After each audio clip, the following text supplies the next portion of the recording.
मंगो दुआ के शाला इंजदा नसीब होवे। मंगो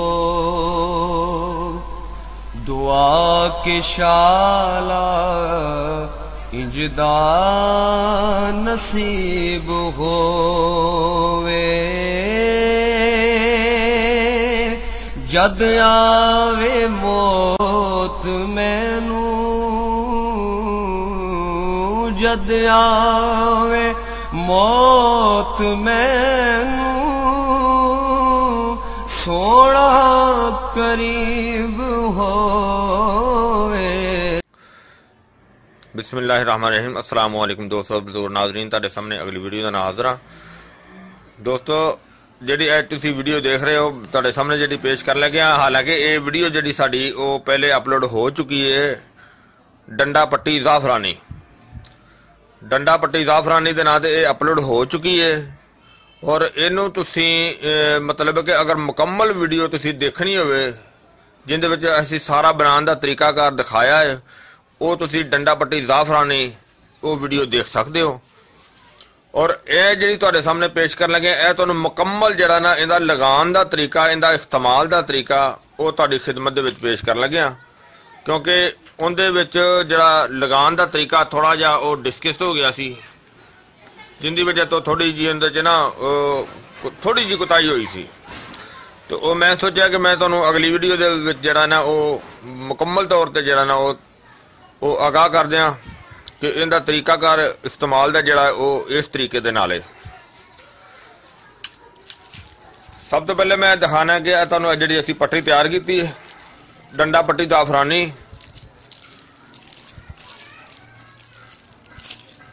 हालांकि साडे दोवें चैनल जिहड़ा ना हर्बल जिंदगी और देसी पंसार टीवी दोनों दे विच अपलोड हो चुकी है। और यह पट्टी का जिहड़ा तरीकाकार सब तो पहले की करना है कि फर्ज किया एक है साड़ी जिसामत है, ठीक है। और ये जिसामत नूं इस तरीके दे नाल पट्टी जिहड़ी है वो इस्तेमाल करनी है, लगानी है कि यह हिस्सा जिहड़ा फ्रंट वाला है सिर्फ ये छड्डना है। और सब तो पहले जिहड़ा पट्टी का तरीकाकार तुहानूं मैं वो दसना कि पट्टी नूं जिहड़ा असी रोगन कतान है, पट्टी नूं किसी प्याली दे विच रख लेना है। प्याली दे विच या किसी छोटी डब्बी दे विच रख के ते यह रोगन कतान उहदे उत्ते पा देना है। जिस तरह के फर्ज किया इत्थे रख लईए या इनू फोल्ड करके भी रख सकते जे। यह रोगन कतान जिहड़ा ये इहदे उत्ते पा के उन्होंने कम अज कम 24 घंटे वास्ते रख देना है। 24 घंटे तो बाद यह पट्टी नूं पकड़ना है, इस तरह करके लटका देना है। कोई 5 मिनट जी ना इस तरह करके लटका के रखनी है। यानी कि जदों तुसीं पट्टी नूं इस तरह लटकाना है उन्नी देर तक इस तरह करना है कि यह जिहड़ा नफस का हिस्सा है इस दे उत्ते मक्खन लगाना बहुत जरूरी है। यानी कि इहदी जड़ तिकर मक्खन लगाना बहुत जरूरी है। यानी कि सपारू के हिस्से तो लैके जड़ तक जिन्नी भी जिसामत होएगी उहदे ते मक्खन अच्छी तरह लगाना है। मक्खन लगाने तो बाद फिर यह जी पट्टी असी भगो के रखी हुई होगी, इनू हल्की निचोड़ के जदों ये पट्टी इस तरीके नाल रख देनी है। फर्ज किया जिहड़ा अगला हिस्सा है उन्होंने छड्ड के अगर ये पट्टी गुलाई दे विच मुकम्मल आ जाती है, समझ आ रही है, गुलाई दे विच मुकम्मल आ गई, इस तरह गुलाई दे विच मुकम्मल देनी है। उस तो बाद एक रील लैनी नलकी धागा बरीक और इसनू अच्छे तरीके नाल यानी कि ज़्यादा दबा के नहीं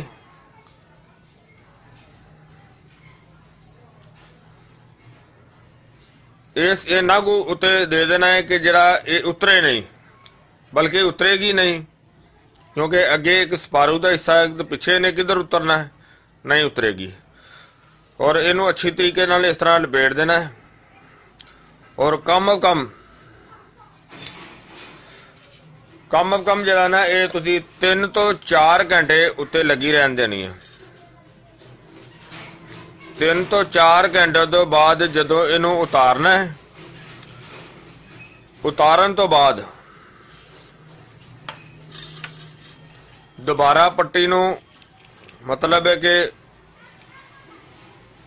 उस तेल दे विच दोबारा जिहड़ा असीं रोगन कतान विच पा के रखिया होया है, उस रोगन कतान दे विच दोबारा जिहड़ा ना इहनूं भगो देना है।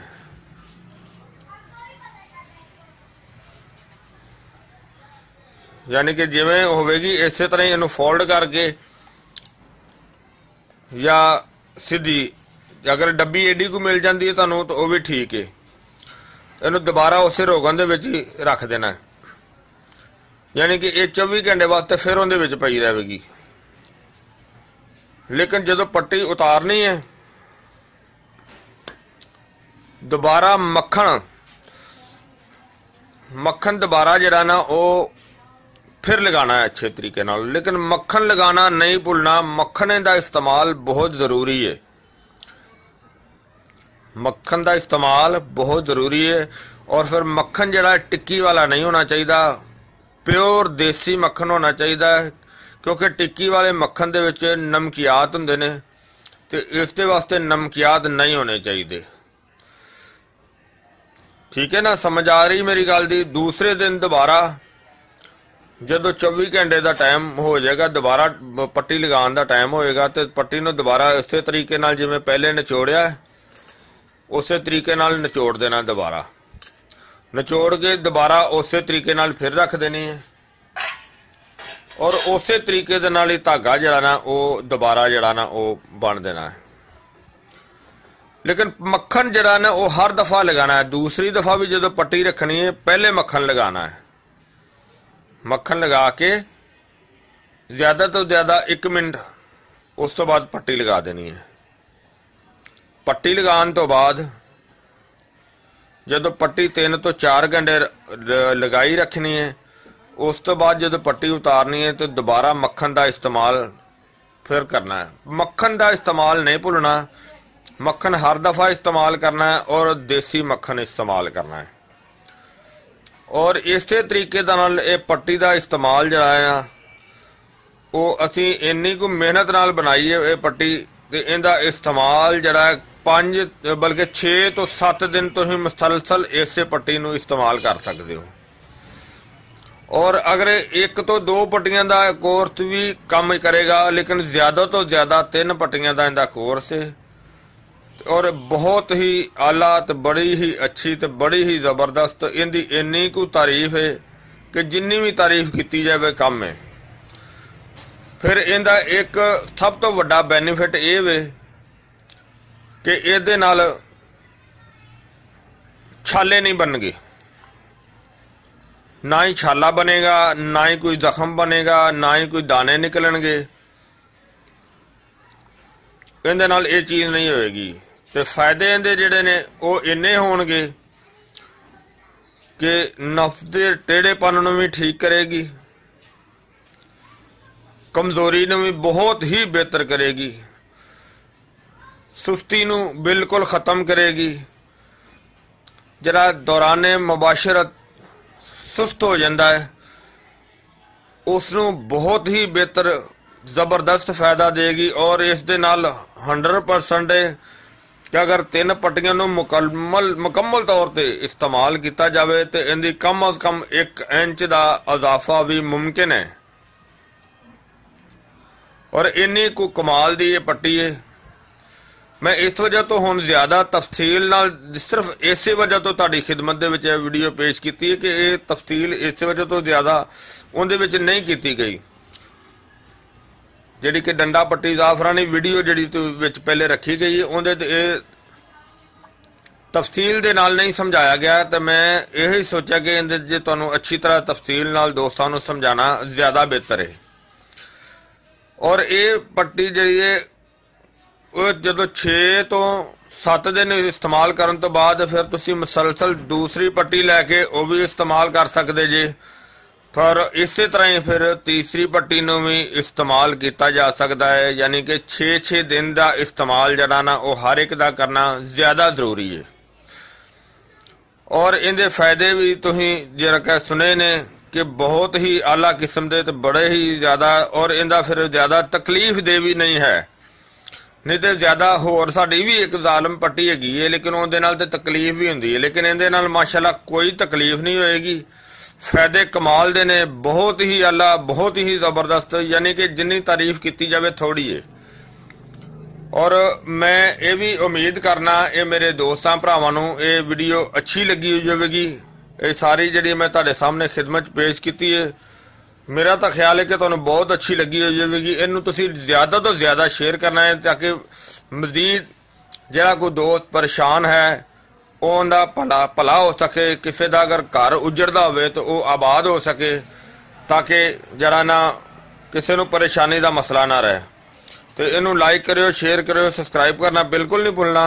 इंशाअल्लाह अगली वीडियो नाल फिर मिलांगे।